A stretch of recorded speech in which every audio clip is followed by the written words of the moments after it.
Hey everyone, welcome to this episode of Compassion and Courage, Conversations in Healthcare. I'm your host, Marcus Engel. So my question for you today is, what are you allergic to? I always find that this is kind of an interesting, groundbreaking, not groundbreaking, but like icebreaker question. What are you allergic to? And some people will be very happy to tell you the different medications, the different plants, the different animals that they're allergic to, and can go through a big list. I am very, very lucky that I have like zero physical allergies. I've hardly ever had any type of allergic reaction to much of anything. I feel very, very blessed in that way. However, I am allergic to something, and that something is a state of being, and it's a word. And that word is victim. That word is victim.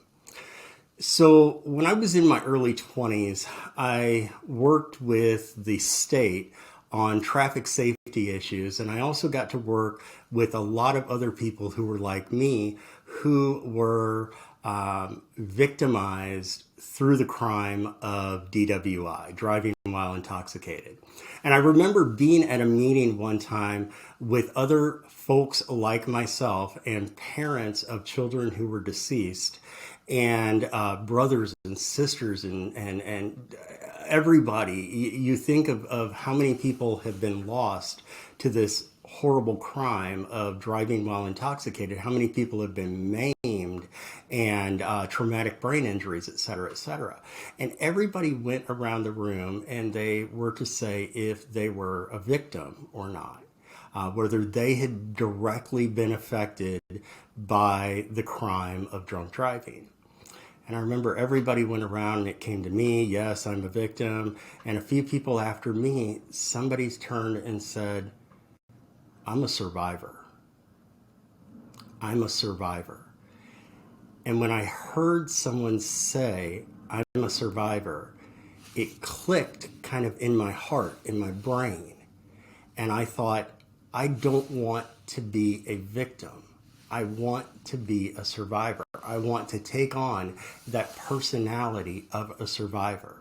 And unfortunately, I got that in my head that I got allergic to that word victim. And I got allergic to this way of being that is victimhood. And yet I got allergic to that.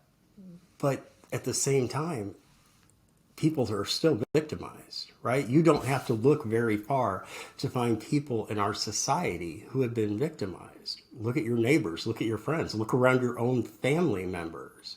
And you're going to find people who, through no fault of their own, have had their life diminished or halted or slowed in some way by the actions of another person, whether intentional or unintentional.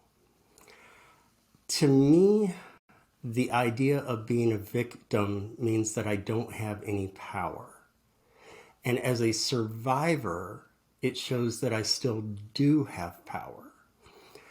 I don't ever want to say that if you are a victim, that you shouldn't be. You should be allergic to that word like me. No.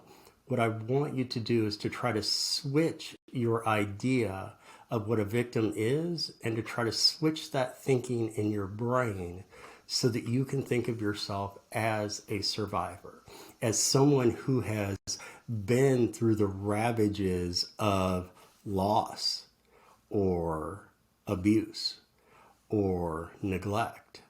Whatever the case may be, when you think of yourself as a survivor, there is an inherent amount of strength and power that you have.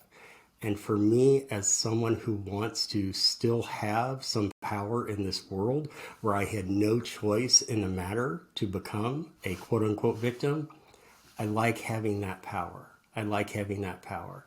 And if you can get your mind reframed, refocused to think, this happened to me, but I survived it.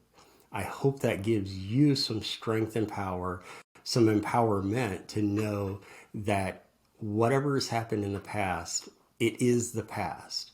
And you still have the power to give yourself a happy, successful, and fulfilled present and future. I want to thank you so much for joining me today for Compassion and Courage, Conversations in Healthcare. I'm Marcus Engel, and if you like what we're doing on the podcast, please rate, review, share, subscribe, all of those podcasty things that help us know what you like so we can keep putting out great content for you. Thank you all so much for being with me, and we'll see you next time on Compassion and Courage.